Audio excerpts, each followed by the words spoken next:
Evangelho segundo São Marcos, capítulo 10. Ministério de Jesus na Judéia. O casamento é indissolúvel.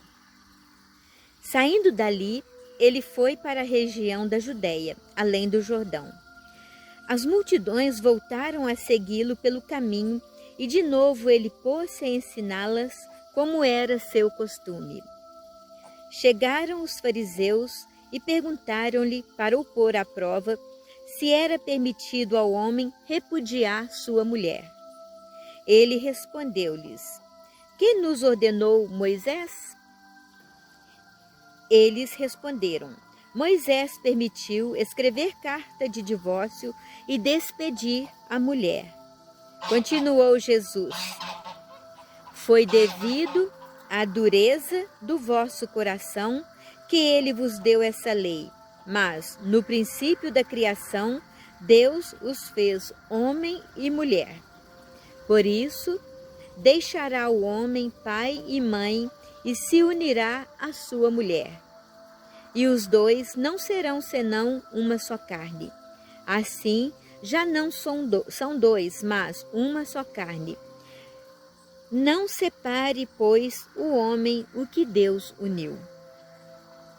Em casa, os discípulos fizeram-lhe perguntas sobre o mesmo assunto, e ele disse-lhes: "Quem repudia sua mulher e se casa com outra, comete adultério contra a primeira. E se a mulher repudia o marido e se casa com outro, comete adultério." Jesus abençoa as crianças. Apresentaram-lhe então crianças para que as tocasse, mas os discípulos repreendiam os que as apresentavam. Vendo-o, Jesus indignou-se e disse-lhes: "Deixai vir a mim os pequeninos, e não os impeçais, porque o reino de Deus é daqueles que se lhes assemelham. Em verdade vos digo, todo o que não receber o reino de Deus com a mentalidade de uma criança, nele não entrará." Em seguida, ele as abraçou e as abençoou, impondo-lhes as mãos. Perigo das riquezas, promessa do cêntuplo. Tendo ele saído para se pôr a caminho, veio alguém correndo e, dobrando os joelhos diante dele, suplicou-lhe: "Bom mestre, que farei para alcançar a vida eterna?" Jesus disse-lhe: "Por que me chamas bom? Só Deus é bom. Conheces os mandamentos: não mates, não cometas adultério, não furtes, não digas falso testemunho, não cometas fraudes, honra pai e mãe." Ele respondeu-lhe: "Mestre, tudo isto tenho observado desde a minha mocidade." Jesus fixou nele o olhar, amou-o e disse-lhe: "Uma só coisa te falta. Vai, vende tudo o que tens e dá-o aos pobres, e terás um tesouro no céu. Depois, vem e segue-me." Ele entristeceu-se com estas palavras e foi-se todo abatido porque possuía muitos bens. E olhando Jesus em derredor, disse a seus discípulos: "Quão dificilmente entrarão no reino de Deus os ricos." Os discípulos ficaram assombrados com suas palavras, mas Jesus replicou: "Filhinhos, quão difícil é entrarem no reino de Deus os que põem a sua confiança nas riquezas. É mais fácil passar o camelo pelo fundo de uma agulha do que entrar o rico no reino de Deus." Eles ainda mais se admiravam, dizendo a si próprios: "Quem pode então salvar-se?" Olhando Jesus para eles, disse: "Aos homens isto é impossível, mas não a Deus, pois a Deus tudo é possível." Pedro começou a dizer-lhe: Eis que deixamos tudo e te seguimos.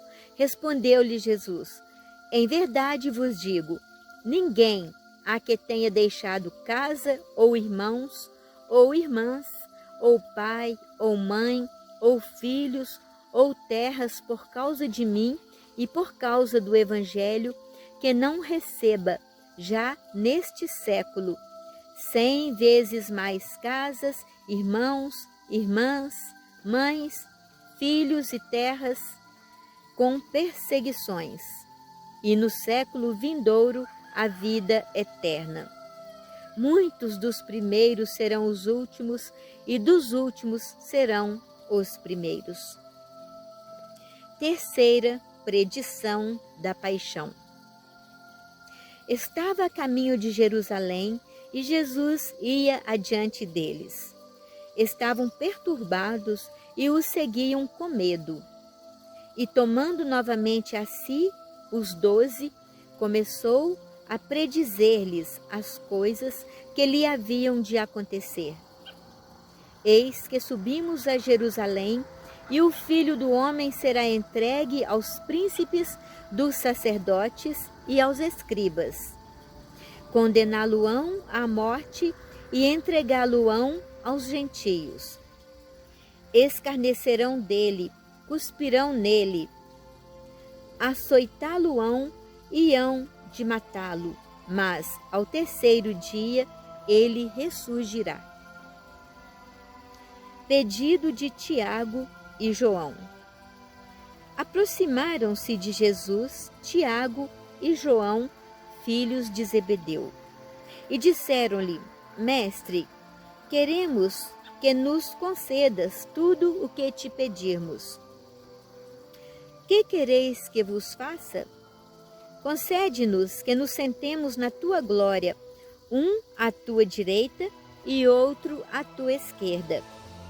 Não sabeis o que pedis, retorquiu Jesus. Podeis vós beber o cálice que eu vou beber, ou ser batizados no batismo que eu vou ser batizado? Podemos, asseguraram eles. Jesus prosseguiu: Vós bebereis o cálice que eu devo beber e sereis batizados no batismo em que eu devo ser batizado. Mas, quanto ao assentardes à minha direita ou à minha esquerda, isto não depende de mim. O lugar compete àqueles a quem está destinado. Ouvindo isto, os outros 10 começaram a indignar-se contra Tiago e João. Jesus chamou-os e deu-lhes esta lição: Sabeis que os que são considerados chefes das nações dominam sobre elas, e os seus intendentes exercem poder sobre elas. Entre vós, porém, não será assim. Todo o que quiser tornar-se grande entre vós, seja o vosso servo. E todo o que entre vós quiser ser o primeiro, seja escravo de todos. Porque o Filho do Homem não veio para ser servido, mas para servir e dar a sua vida em redenção por muitos. Cura de Bartimeu. Chegaram a Jericó.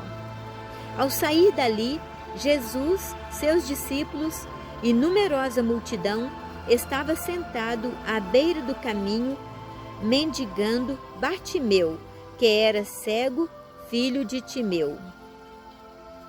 Sabendo que era Jesus de Nazaré, começou a gritar: Jesus, filho de Davi, tem compaixão de mim.